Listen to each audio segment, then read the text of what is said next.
আজকে এমন এক ঘটনা ঘটতে যাচ্ছে, পৃথিবীতে এই ঘটনা আগে কোনোদিন ঘটে নাই, এরপরেও কোনোদিন আর ঘটবে না। মেরাজ এমন এক আশ্চর্য ঘটনা, বিশ্ব নবীর জীবনের ঘটনার মাঝে অন্যতম শ্রেষ্ঠ এমন ঘটনা কোনোদিন পৃথিবীতে আর ঘটে নাই, ঘটবে না। আল্লাহর যত নবী আছে কোন নবীর মেরাজ হয় নাই, মেরাজ হয়েছে শুধু বিশ্ব নবীর। এতে প্রমাণ হয় সব নবীর উপরে আমাদের নবী সেরা নবী, শ্রেষ্ঠ নবী। সুবহানাল্লাহ। এই মেরাজ বিশ্ব নবীর সেরা হওয়ার আরেকটা প্রমাণ, যখন জিবরিল আমিনের সাথে বিশ্ব নবী রওনা দিলেন, বুরাকে চড়ায়া মসজিদে হারাম থেকে মসজিদে আকসায় নিয়ে গেলেন। প্রথম এই অংশটুকে বলা হয় ইসরা। মসজিদ আকসা থেকে আবার আকাশের দিকে রওনা দিলেন, গেলেন, আকাশ দেখলেন, জান্নাত দেখলেন, জাহান্নাম দেখলেন, সিদরাতুল মুনতাহা দেখলেন, মালাকুত দেখলেন, জাবারুত দেখলেন। এটাকে বলা হয় মেরাজ। মেরাজের সফর দুই ভাগে বিভক্ত। প্রথম অংশের নাম হলো ইসরা, দ্বিতীয় অংশের নাম হলো মেরাজ। মসজিদে হারাম থেকে মসজিদে আকসা পর্যন্ত এটা হলো ইসরা। ইসরা শব্দের বাংলা অর্থ হলো রাত্রিকালীন সফর। তারপরে এবার মসজিদ আকসা থেকে আকাশের দিকে গেছে, এটার নাম উরুজ। উরুজ থেকে মেরাজ। উরুজ মানে হলো নিচ থেকে উপরের দিকে যাওয়া, আর নুজুল মানে হলো উপর থেকে নিচের দিকে আসা। ইন্না আনজালনাহু ফি লাইলাতিল কদর, নিশ্চয় আমি আপনার উপরে লাইলাতুল কদরে কোরআন নাজিল করেছি। নাজিল হওয়া মানে কি? এইমাত্র বললাম, নাজিল হওয়া মানে হলো উপর থেকে নিচে আসা, আর উরুজ মানে হলো নিচ থেকে উপরে যাওয়া। তো যেহেতু তিনি মসজিদ আকসা থেকে উপরের দিকে গেছেন, এই জন্যই সফরকে বলা হয় মেরাজ। মেরাজ শুরু হওয়ার আগে মসজিদে আকসাতে রাসূল বসলেন, জিবরিল আমিন নিয়ে গেলেন আল্লাহর হাবিবকে ইস্তেকবাল জানানোর জন্য। আদম আলাইহিস সালাম থেকে শুরু করে ঈসা আলাইহিস সালাম পর্যন্ত যত নবী পৃথিবীতে এসেছেন, প্রিয় নবী মসজিদে আকসায় গিয়ে দেখেন সব নবী হাজির হয়ে আছে। সব নবী হাজির। রূহানি ভাবে হাজির নাকি জিসমানি ভাবে হাজির, এ বিষয়ে ব্যাখ্যা নেই। হতে পারে জিসমানি, হতে পারে রূহানি। আল্লাহ ভালো জানেন কিভাবে হাজির করেছেন, প্রিয় নবীর চেয়ে বেশি ব্যাখ্যা করেন নাই। তিনি বলেছেন, আমি যখন যাচ্ছিলাম তখন আমি মসজিদে আকসায় যাওয়ার আগে অমুক জায়গায় আমি নবী মূসাকে তার কবরে দেখেছি, তিনি কবরে দাঁড়ায়া দাঁড়ায়া নামাজ পড়ছেন। আবার বলতেছেন, আমি ষষ্ঠ আকাশে গিয়া দেখি নবী মূসা আকাশের উপরে আছেন। তো কেমনে হলো? আবার বলে মসজিদ আকসার মাঝে সব নবী হাজির আছেন, ওখানেও মূসা আছে না নাই? তো কবরে দেখলাম দাঁড়ায়া নামাজ পড়ছে। তিনি কেমন দেখতে? রাসূল বলেন শানুয়া গোত্রের লোকের মতো। রাসূল বলতেছে, মূসাকে আমি দেখেছি শানুয়া গোত্রের লোকের মতো। এমন ভাবে দেখছে আকৃতি পর্যন্ত মুখস্থ। সুবহানাল্লাহ পড়ে। আলা চোখে দেখা না, হঠাৎ দেখা না। এই যে আমি মাহফিলে আসছি, মাহফিলের মাঝে আজকে তো ঘরে গিয়ে অনেকে আমার সাথে সাক্ষাৎ করছে, যেখানে আমি রেস্টে ছিলাম। তা আগামীকালকে আমার সাথে যদি হঠাৎ করে কোথাও দেখা হয়, আমারও যদি বলে, হুজুর আসসালামু আলাইকুম, আমি ওয়ালাইকুম আসসালাম। হুজুর ভালো আছেন? ভালো। হুজুর আমার চিনছেন? আমি বলবো আপনাকে সরি। হুজুর কাল কেন দেখা হইল? তা আমি বলবো, আরে ভাই আমি রেস্টে ছিলাম, আপনি গেছেন দেখা করে চলে আসছেন, আমি কি এত দেখছি ভালো করে? হয়তো এক নজর তাকাইছি, আপনার কথা আমার মনে নাই। আপনারা বলুন তো, এটা কি স্বাভাবিক না অস্বাভাবিক? আমি ভালো করে খেয়াল করি না। কিন্তু যে লোকটার সাথে আজকে খাবার টেবিলে বসেছি, ভালো করে কথা হয়েছে, দেখা হয়েছে, ভালো করে নজর করছি, ও বেটার 15 দিন পরেও চিনবো, ঠিক কিনা? আল্লাহর হাবিব সাল্লাল্লাহু আলাইহি সাল্লাম নবী মূসাকে কেমন ভাবে দেখেছেন তিনি সাহাবাদের কাছে বলতেছেন, ওই যে শানুয়া গোত্রের লোকেরা আছে না, ওদের যেমন আকার আকৃতি গায়ের বর্ণ, মূসাকে আমি তেমন দেখেছি। কবরে দেখলাম দাঁড়ায়া নামাজ পড়ছে, ষষ্ঠ আকাশে গিয়ে আবার দেখা হয়ে গেল, আবার মসজিদে আকসার মাঝে সব নবীর মাঝে মূসাও আছে।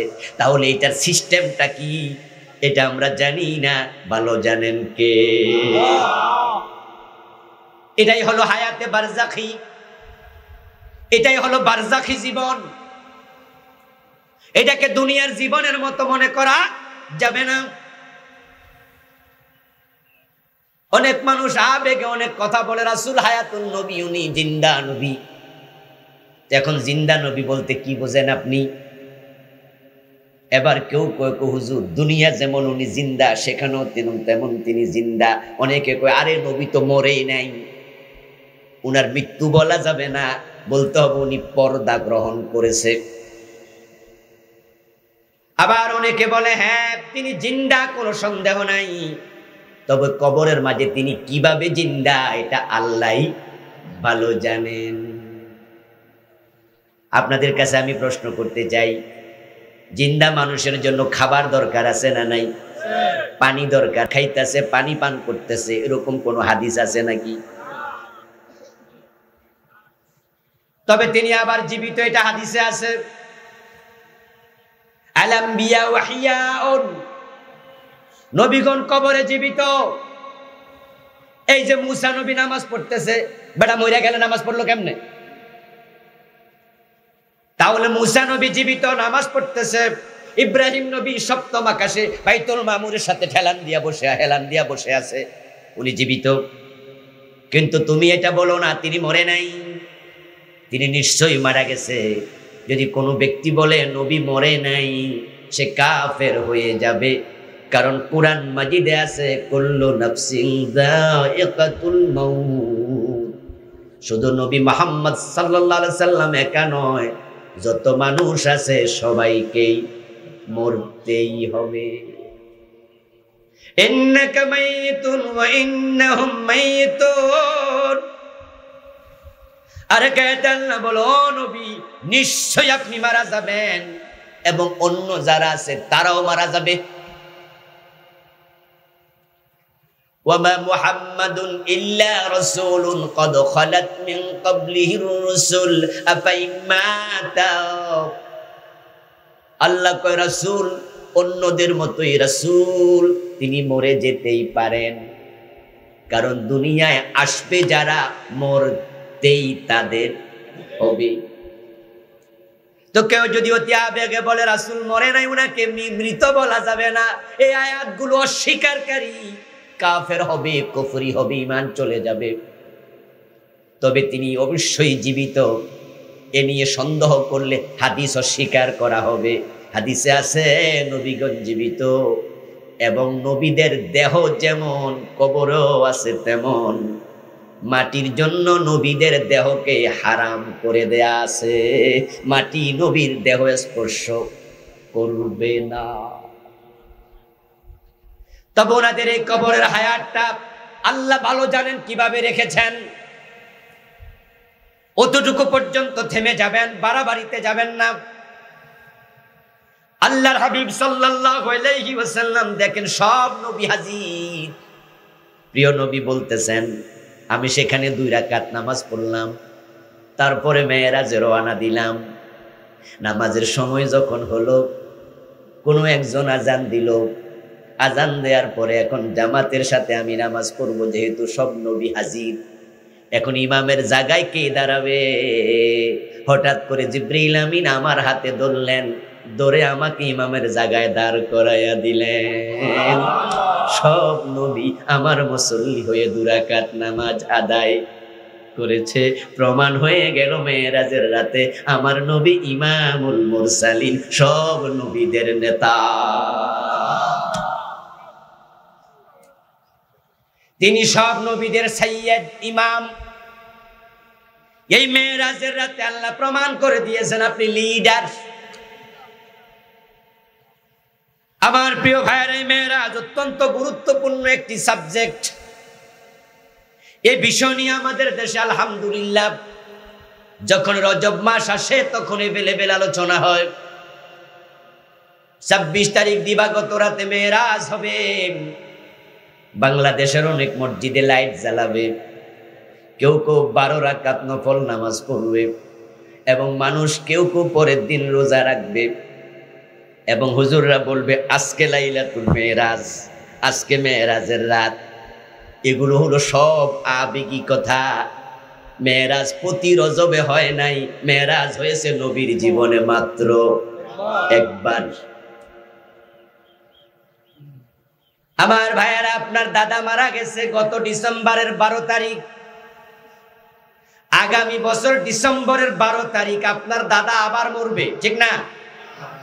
কথা কয় না, আবার মারা যাবে, বরং তারিখটা আসবে, কিন্তু পরের বছর ডিসেম্বর আর মরবে না।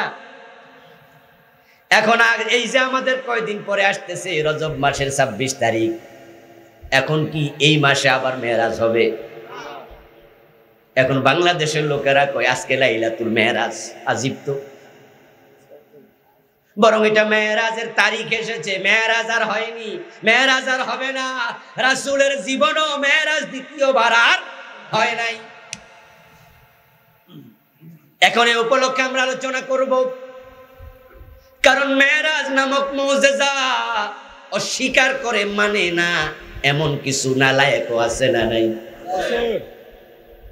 আপনারা হয়তো সবাই জানেন না, না জানাই ভালো, সবকিছু জানতে নেই।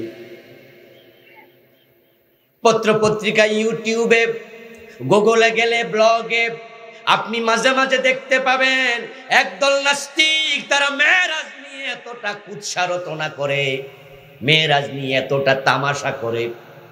আজকের অধুনা বিজ্ঞানকে সামনে দাঁড় করায়া তারা প্রমাণ করে ছেড়ে দেয় একজন মানুষের পক্ষে আকাশ সফর করা সম্ভব না।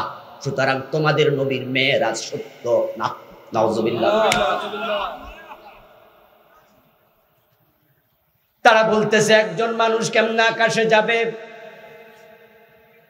জমিনের মাঝে আছে মধ্যাকর্ষণ শক্তি। আজ থেকে 500 বছর আগের মানুষ গ্রাভিটেশন ফোর্স কাকে বলে তা জানতো না, কিন্তু বিজ্ঞানী নিউটন যখন মধ্যাকর্ষণ শক্তি আবিষ্কার করলো তখন থেকে দুনিয়ার মানুষ এর নাম শুনে ফেলেছে। এখন আজকের মাহফিলে আপনারা যারা আছেন, মধ্যাকর্ষণ শক্তি নামে একটা জিনিস আছে, এটাকে আপনারা শোনেন নাই? আমরা সবাই এটা এখন জেনেছি। এমন ভাবে জেনেছি হঠাৎ করে যদি আমার বাবা আমার মা আমাকে বলে, আমার দাদা কবর থেকে উঠে আইসা বলে, ও বাসার মধ্যাকর্ষণ শক্তি বলতে কিছু নাই, নিউটন ভুল বলছে, আমি আমার দাদার দিকে তাকায়া মুস্কি হাসি দিয়ে বলবো, দাদা নিউটন তোমার সে কম বোঝে না। আমার মাকে আমি বলবো, মা আরে আপনি এসব বুঝবেন না, মধ্যাকর্ষণ শক্তি আছেই। আচ্ছা, আপনারা যারা মাদ্রাসায় দাওরা পাস, টাইটেল পাস করছেন, আমাদের সকলেরই উস্তাদদের মাঝে সবচেয়ে গ্রহণযোগ্য 1-2 জন উস্তাদ আছে না? যেমন আপনার আমারও 20, 30, 50 জন উস্তাদ বেঁচে আছে। এই 50 জনের মাঝে কঠিন মাসালা যদি সামনে আসে, সমাধান আমি না পাই, আমি 50 জনকে জিজ্ঞাসা করি না 1-2 জনকে? আমার কাছে মনে হয় 50 জনের মাঝে উনার এলেম সবচেয়ে বেশি। এখন আপনার উস্তাদদের মাঝে সবচেয়ে পণ্ডিত যে উস্তাদ, ও যদি আপনাকে বলে মধ্যাকর্ষণ শক্তি বলতে কিছু নাই, আপনি উস্তাদের কথাকে আসলে বিশ্বাস করবেননি।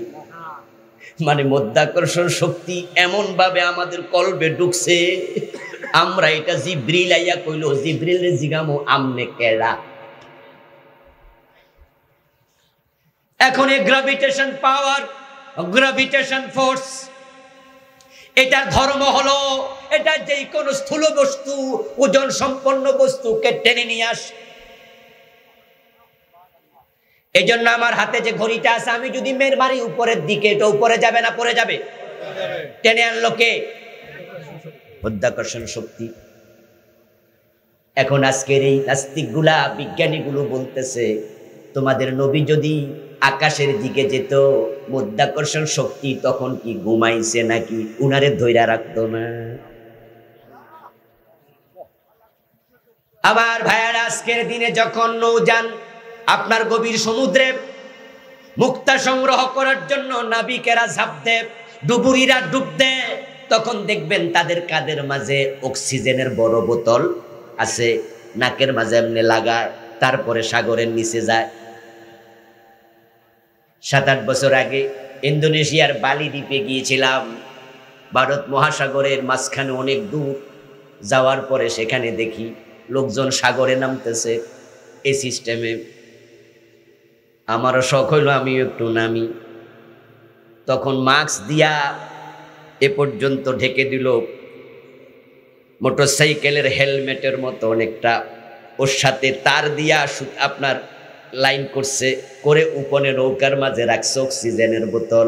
আমাদেরকে ছেড়ে দিছে, সাগরের তলায় চলে গেলাম। কিছু পাউরুটি হাতে দিছে, বললো ওখানে যাইয়া পাউরুটি ছেড়ে দেবেন। যখন পাউরুটি ছেড়ে দিছি দেখলাম কত মাছ পাউরুটি খাওয়ার জন্য আসতেছে, শত শত প্রকারের মাছ।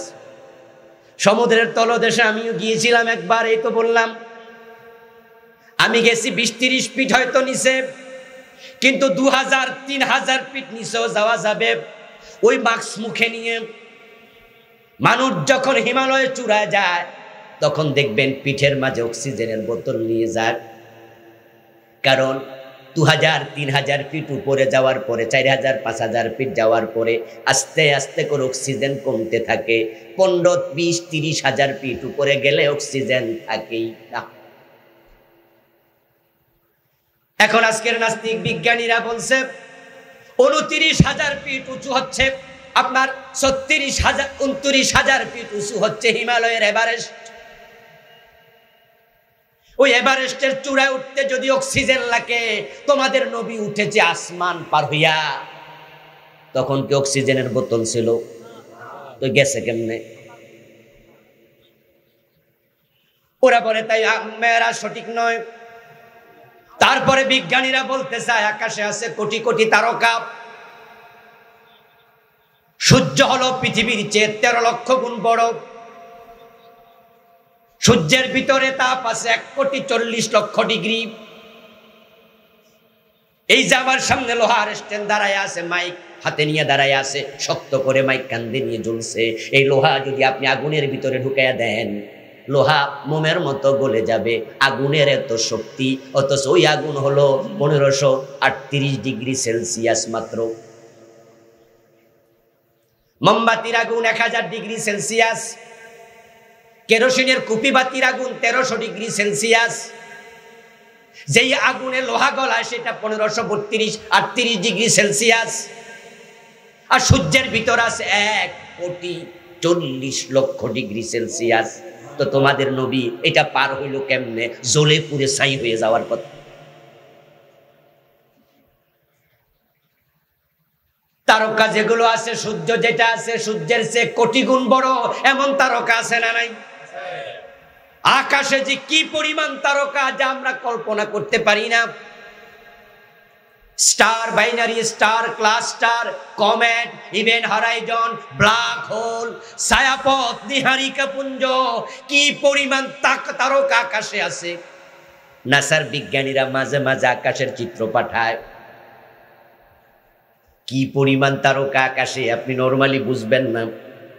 ঢাকাতে ফার্ম গেটের পাশে ভাসানী নব থিয়েটার নামে একটা আছে। ফার্ম গেট থেকে একটু উত্তর পাশে গেলে ভাসানী নব থিয়েটার, ওটার ভিতরে আমি আজ থেকে প্রায় 13-14 বছর আগে একবার ঢুকছিলাম। খুব চমৎকার। ওখানে গিয়ে মহাকাশ দেখলাম। 1-1.5 ঘন্টায় তারা নাসা থেকে অনেকগুলো আপনার দৃশ্য কালেক্ট করেছে। আর আমি গত 19-এ আমেরিকায় গিয়েছিলাম আরেকবার। ওখানে ওয়াশিংটন ডিসিতে নাসার স্পেস মিউজিয়াম, সে নীল আর্মস্ট্রং থেকে শুরু করে আজ পর্যন্ত মহাকাশে যত রকম উৎক্ষেপণ হয়েছে নবযান পাঠিয়েছে, সবগুলো ডামি তারা কালেকশন করে রেখেছে। এবং যখন মহাকাশে নবযান পাঠায়, অত্যন্ত শক্তিশালী ক্যামেরা দিয়া এগুলো ভিডিও করে রেখেছে। স্পেস মিউজিয়ামে ঢুকে নতুন করে সেগুলো আবার দেখলাম। কিছু কিছু বাসানি নবতী উঠারে দেখেছি, ওই ছবিতে যখন তারকার চিত্র আসে আপনি বিস্মিত হয়ে শুধু তাকাইয়া থাকবেন। যদি 1000, 2000, 5000 ইলিশ মাছ একসাথে ছেড়ে দেন, ওগুলো যদি একসাথে সাঁতার কাটে, আপনি দাঁড়াইলে যেমন দেখবেন সবগুলো একদিকে যাইতেছে, আপনি তাকাবেন মনে হবে আসমানটা এরকম তারকায় ভরে আছে। ইন্না যায়্যানা আস-সামাআদ দুনিয়া বিজিনাতিল কাওয়াকিব। আল্লাহ তাআলা কুরআন মাজিদে বলেন, আমি দুনিয়ার আকাশটাকে তারকা দিয়া সুশোভিত করে রেখেছি। বাংলাদেশের একজন লেখক এই বিষয়ে একটি বই লিখেছে। বইটার নাম আল কোরআন দ্য চ্যালেঞ্জ, মহাকাশ বিজ্ঞান পার্ট 1, পার্ট 2, পার্ট 3। লেখকের নাম কাজী জাহান মিয়া, সেনাবাহিনীর মেজর ছিলেন, অবসরপ্রাপ্ত। নাসা থেকে পাওয়া তথ্যগুলো কোরআনের সাথে মিলেয়া চমৎকারভাবে লিখেছে। সুযোগ হলে বইটা কিনে পড়বেন। মহাকাশ সম্পর্কে আল্লাহ কত আলোচনা করেছে কোরআনে নিজের চোখেই দেখবেন। নাসার বিজ্ঞানীরা গতকাল পেয়েছে, গত মাসে পেয়েছে, গত বছর পেয়েছে, 5 বছর আগে পেয়েছে, 10 বছর আগে পেয়েছে, 20 বছর আগে পেয়েছে, 50 বছর আগে পেয়েছে। আর আল্লাহর কোরআনের মাঝে আল্লাহ 1400 বছর আগে বলেছে। সুবহানাল্লাহ। যখন মহাকাশ সম্পর্কে মানুষ কিচ্ছু জানতো না, আমার বন্ধু বিজ্ঞানীরা বলতেছে সেই মহাকাশে এত তারকা, এক একটা ছায়াপথে তারকার সংখ্যা কাজী জাহান মিয়া লিখেছেন 10 সহস্র কোটি। এক একটা ছায়াপথে তারকা কমে 10,000 কোটি। এক একটা তারকা সূর্যের চেয়ে কোটি গুণ বড়। একটা থেকে আর একটার দূরত্ব হাজার হাজার আলোক বর্ষ। তো বিজ্ঞানীরা বলে এত তারকাওয়ালা আকাশ তোমাদের নবী পার হইয়া মেরাজে গেল কেমনে? তাই তারা মেরাজ মানে না। ব্লগে লিখে মেরাজের বিরুদ্ধে কত লেখালেখি চলছে বুদ্ধিভিত্তিক জগতে। আজকে আমাদের সন্তানরাও ভার্সিটিতে পড়ে, আমাদের সন্তানরা আমেরিকায় যায়, লন্ডনে যায়, লেখাপড়া করার জন্য অস্ট্রেলিয়া চলে যায়। সৎসঙ্গে স্বর্গবাস, অসৎসঙ্গে সর্বনাশ। ওদের সাথে মিশে আমাদের সন্তানরাও মেরাজ অস্বীকার করার সম্ভাবনা আছে। তাই মেরাজ আসলে আধুনিক বিজ্ঞানের সাথে যুক্তি দিয়া তর্ক করে মেরাজের পক্ষে প্রমাণ দেয়া দরকার আছে না নাই? তাই নতুন আঙ্গিকে মেরাজের আলোচনা হওয়া লাগবে। না হয় মেরাজ অস্বীকার যে করবে সে ঈমান হারা হয়ে যাবে। তাই রজব মাসে মেরাজের আলোচনা হবে মসজিদে মাহফিলগুলোতে। এই আলোচনা টেলিভিশনে হবে, পত্রিকায় লিখতে হবে, গুগলে লিখতে হবে, ইউটিউব আপলোড করতে হবে। মেরাজ নিয়ে আমাদের মুসলিম মনীষীরা অত্যন্ত তথ্যবহুল তত্ত্বওয়ালা আলোচনা করতেই হবে। এতে করে আমাদের শিক্ষিত বাচ্চারা, আমাদের ভাইয়েরা, সন্তানেরা তারাও বুঝবে মেরাজ হওয়া অসম্ভব কিছুই না। আমার প্রিয় ভাইয়েরা, আধুনিক বিজ্ঞানীরা বলতেছে আকাশের মাঝে আছে ব্ল্যাক হোল। ওই যে একটা তারকা থেকে আর একটা তারকার দূরত্ব অনেক বেশি। আর আপনি ভাববেন ওই ফাঁকে দিয়া নবী মুহাম্মদকে মেরাজে পাঠাইয়া দেবেন। কারণ তোমরা তো বলছো একটা তারকা থেকে আরেকটার দূরত্ব শত শত আলোকবর্ষ, তো মাঝখান দিয়ে রাসূল চলে গেছে মেরাজে, অসুবিধা কি? বিজ্ঞানীরা বলে তাও পারবে না, কারণ ওই ফাঁকা জায়গাতে আছে অন্ধকার গহ্বর, ব্ল্যাক হোল। লেটেস্ট আবিষ্কার মহাকাশ বিজ্ঞানের ব্ল্যাক হোল। বিজ্ঞানীরা মহাকাশে পাওয়ারফুল নবযান পাঠায়, সাথে পাওয়ারফুল ক্যামেরা। যেগুলো পৃথিবীতে আর ফিরে আসে না, আকাশে ক্রাশ করে, ওইগুলো ক্রাশ করে হারিয়ে যায়, মহাশূন্যে মিলে যায়, সমুদ্রে পড়ে যায় বিভিন্ন মরুভূমিতে। ওখান থেকে তারা দেখে তারকারাজির মাঝখানে এমন কিছু ছোট ছোট গর্ত আছে, যেই গর্তগুলোর কাছে যখন ছায়াপথগুলো ঘুরতে ঘুরতে যায়, ওয়াকুল্লুম ফি ফালাকিন ইয়াসবাহুন, সূর্য যেমন এক জায়গায় স্থির থাকে না, কোন গ্রহ নক্ষত্র এক জায়গায় স্থির থাকে না, সবাই নিজের কক্ষপথে চলাফেরা করছেই। বিজ্ঞানীরা দেখলো ছায়াপথ 10,000 কোটি তারকা নিয়া ঘুরতে ঘুরতে ঘুরতে ঘুরতে ছোট্ট ছিদ্র আছে ব্ল্যাক হোল, ওখানের কাছাকাছি যখন পৌঁছে, ব্ল্যাক হোলের ভিতরে আল্লাহ এমন কি রাখছে আল্লাহ জানে, চুম্বকের মতো পুরা ছায়াপথকে এমন ভাবে আকৃষ্ট করে, এমন ভাবে আকর্ষিত করে, তার আকর্ষণের ফলে পুরা 10,000 কোটি অথবা তার চেয়ে বেশি তারকা লইয়া পুরা ছায়াপথটা গ্যাসীয় পদার্থে পরিণত হইয়া ওই ব্ল্যাক হোলের ভিতরে মুহূর্তের ভিতরে হারাইয়া যাচ্ছে।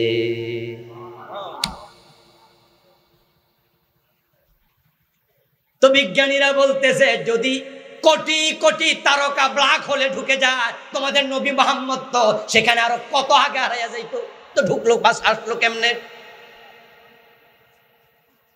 ও প্রিয় বিজ্ঞানী ভাইরা, আপনারা আজকে যে ব্ল্যাক হোল আবিষ্কার করলেন, আপনাদের জ্ঞানের বহর আপনারা দেখাইলেন, আল্লাহ তাআলা কোরআন মাজিদে 1400 বছর আগে ব্ল্যাক হোলের আলোচনা করে ফেলেছে।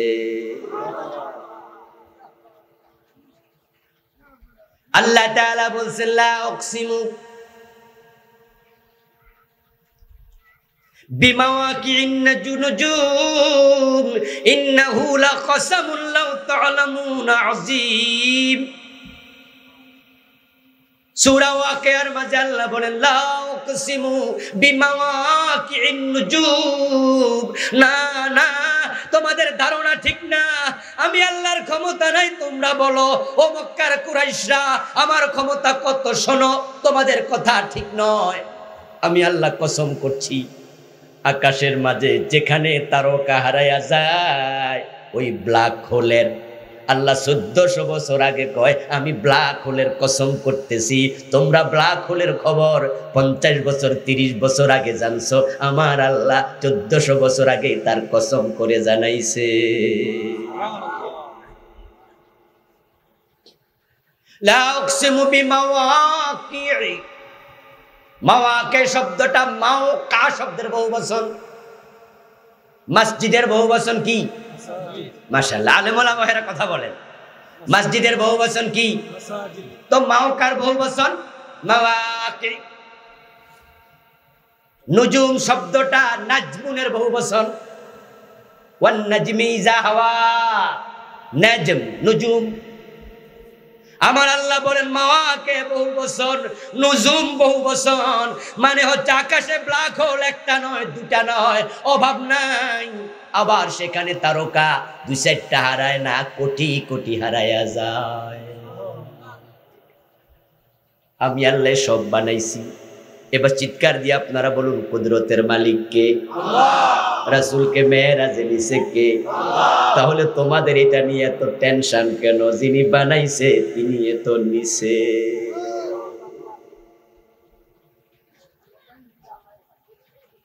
রাসূলুল্লাহ সাল্লাল্লাহু আলাইহি ওয়াসাল্লামের মেরাজ বিশ্বনবীর জীবনের শ্রেষ্ঠতম ঘটনা।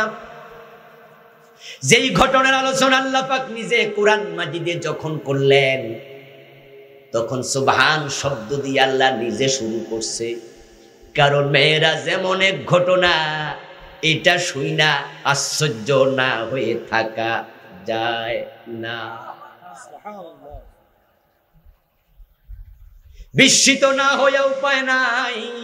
বিজ্ঞানীরা যত কথা বললো আমি সামান্য কিছু শোনালাম, তাদের সব কথা দিয়া বোঝা যায় মেরাজ সম্ভব না। কিন্তু আপনারা আওয়াজ করে বলুন তো, মেরাজের উপর আমাদের বিশ্বাস আছে না নাই? এর মানে মেরাজ সম্ভব, ঠিক না? তাহলে আবার কি আশ্চর্য ঘটনা এটা? ইব্রাহিম আলাইহিস সালাম আগুনের ভিতরে পড়েছেন, কিন্তু আগুনে তিনি জ্বলেন নাই, পড়েন নাই। আগুনের ভিতরে 40 দিন ছিলেন। ইব্রাহিমের জন্য আল্লাহ আগুনকে ফুলবাগান বানাইছে এমন আলোচনা, আগুনকে নাতিশীতোষ্ণ বানাইছে এমন ঘটনা কোরআনে আছে না নাই? আছে। কুলনা ইয়া নারু কুনি বারদান ওয়া সালামান আলা ইব্রাহিম। ইব্রাহিম আলাইহিস সালাম 40 দিন পর আগুন থেকে বের হলেন। আগুন উনার গায়ের জামা দূরের কথা, উনার পশমটাও টাচ করে নাই, উনার পশমও পরায় নাই, জামাও পরায় নাই। লাম তাহরিকিন নারু ইল্লা ওয়াসাকা। তবে ইব্রাহিম আলাইহিস সালামকে হাতে রশি বেঁধে, পায়ে রশি বেঁধে ওই নমরুদের লোকেরা আগুনে ফেলেছিল। আগুন শুধু হাতে এবং পায়ের রশিগুলা খেয়ে ফেলেছে, জ্বালাইয়া দিছে, ইব্রাহিমকে মুক্ত করে দিয়েছে, কিন্তু গায়ের জামাটাও টাচ করে নাই, পশমটাও টাচ। 40 দিন পরে বের হলেন। উনি হায়াত পেয়েছিলেন 250 বছর, 175 বছর। জীবনের শেষ দিকে ইব্রাহিম আলাইহিস সালাম উনার সন্তানদের সাথে, নাতি পুত্রীর সাথে যখন তিনি গল্প করতেন, তখন তিনি বলতেন, আমি আমার লম্বা হায়াতে যত আরাম আয়েশ ভোগ করেছি, সবচেয়ে বেশি আরামে ছিলাম নমরুদের আগুনের ভিতরে। আপনাদের কাছে আমি প্রশ্ন করতে চাই, ইব্রাহিম আলাইহিস সালামকে আগুনের ভিতরে বাঁচায়া রাখছে কে? তো আমার আল্লাহ যদি ডাইরেক্ট আগুনের ভিতরে ইব্রাহিমকে বাঁচাইতে পারে, আরাম দিতে পারে, সূর্যের আগুন পার করে নবী মুহাম্মদকে মেরাজে নেওয়ার ক্ষমতা আল্লাহর আছে না নাই?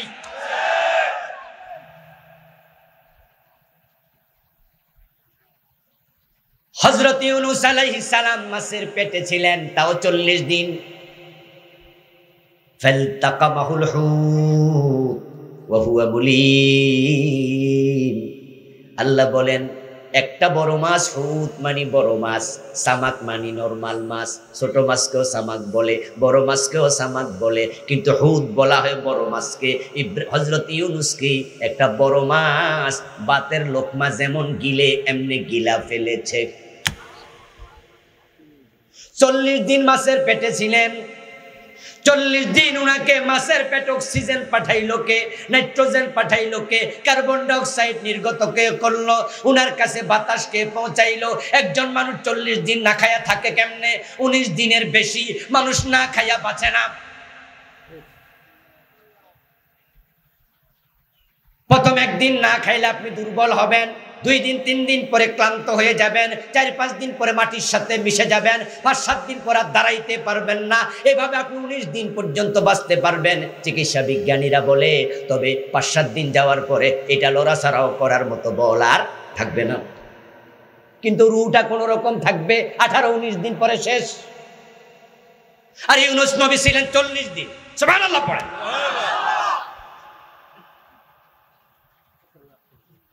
এখন ইউনূস আলাইহিস সালামকে মাছের পেটে যে আল্লাহ রাখছে, ওই আল্লাহ তো নবী মুহাম্মদকে মেরাজে নিছে, ঠিক কি না?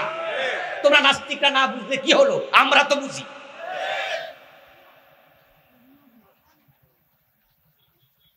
আমার বন্ধু, ইউনূস আলাইহিস সালামকে মাছের পেট থেকে আল্লাহ সুস্থ অবস্থায় বের করে দিলেন। এই আলোচনা কোরআনে আছে না নাই? فلولا أنه كان من المسبحين للبث في بطنه إلى يوم يبعثون। আল্লাহ বলে, ইউনূস নবী মাছের পেটে যাইয়া বুঝেছে অপরাধ করে ফেলেছে, আমি আল্লাহর অনুমতি ছাড়া এলাকা ত্যাগ করে চলে যাচ্ছিল, তা আমি এলাকা ত্যাগ করতে দেই নাই, মাছের পেটে নিয়ে এসেছি। ইউনূস যখন বুঝেছে আল্লাহর অনুমতি ছাড়া এলাকা ত্যাগ করে আমি কেন যাচ্ছিলাম, আমার নফসের উপর জুলুম করে ফেলেছি, তখন তিনি পড়েছেন লা ইলাহা ইল্লা আনতা সুবহানাকা ইন্নী কুনতু মিনাজ জালিমিন। আল্লাহ বলে, ইউনূস যদি এই তাসবিহ না পড়তো, নফসের উপর জুলম করেছে, স্বীকার না করতো, লা লাবিসা ফি বাতনিহি ইলা ইয়াউমি ইউবআসুন, কিয়ামত পর্যন্ত মাছের পেটে আটক রেখে দিতাম, ছাড়তাম না।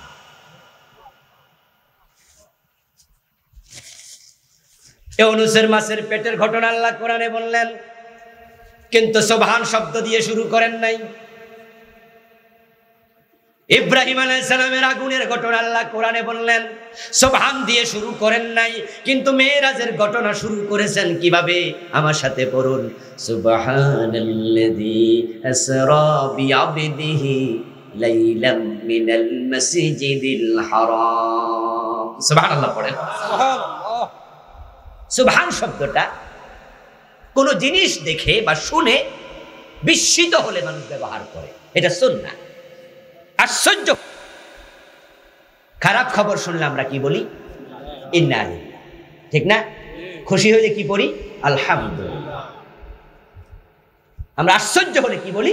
সুবহানাল্লাহ, সুবহানাল্লাহ। এখন মিরাজ নামক ঘটনা আমার আল্লাহ নিজে ঘটালেন, ঘটাইয়া আল্লাহ নিজে সুবহান দিয়া শুরু করলেন, বুঝাইয়া দিলেন এমন ঘটনা ঘটাইছি যার মাঝে বিস্ময়ের কোনো অভাব নেই। ও ভাইরা আমার, বিশ্ব নবীর মিরাজ আমাদের শ্রেষ্ঠত্ব বাড়াইয়া দিছে। আজকের ইহুদিরা, খ্রিস্টানরা, ওই নাসার বিজ্ঞানীরা তারা চাঁদের দেশে চলে গেছে, মঙ্গল গ্রহে যাওয়ার জন্য তারা অলরেডি পরিকল্পনা করে ফেলেছে। হতে পারে দেখবেন কোনো একদিন হঠাৎ করে টেলিভিশনে দেখতে পাবেন আমেরিকার নাসার বিজ্ঞানী 2 জন মঙ্গল গ্রহের জমিনে অলরেডি নেমে গেছে। এমন ঘটনা হয়তো কিছুদিন পরে শোনা যাবে। এখন আজকের বিজ্ঞানীরা, কাফেররা বলে বেড়াতো, দেখো তোমাদের নবী নাকি পৃথিবীর সেরা মানুষ, সবচেয়ে জ্ঞানী মানুষ, সবচেয়ে বুদ্ধিমান মানুষ, সবচেয়ে প্রাজ্ঞ পণ্ডিত মানুষ। তোমরা দাবি করো, তাহলে তোমাদের নবী তো মাটির মাঝে ছিল, আর আমরা বিজ্ঞানী নীল আর্মস্ট্রং চাঁদে গেছে, আমাদের অমুক তমুক বিজ্ঞানী মঙ্গল গ্রহে চলে গেছে, আমরা আসমান পর্যন্ত গেছি, তো তোমাদের নবী সেরা হইল কেমনে? তারা আমাদের কাছে চ্যালেঞ্জ করে আমাদের ঠকাইয়া দিতে পারতো, কিন্তু আমার আল্লাহ 1400 বছর আগে প্রিয় নবীকে আকাশ পার করাইয়া বুঝাইয়া দিছেন, তোমাদের 14 গোষ্ঠীও সেখানে পৌঁছতে পারবা না, আমার নবী সেরা।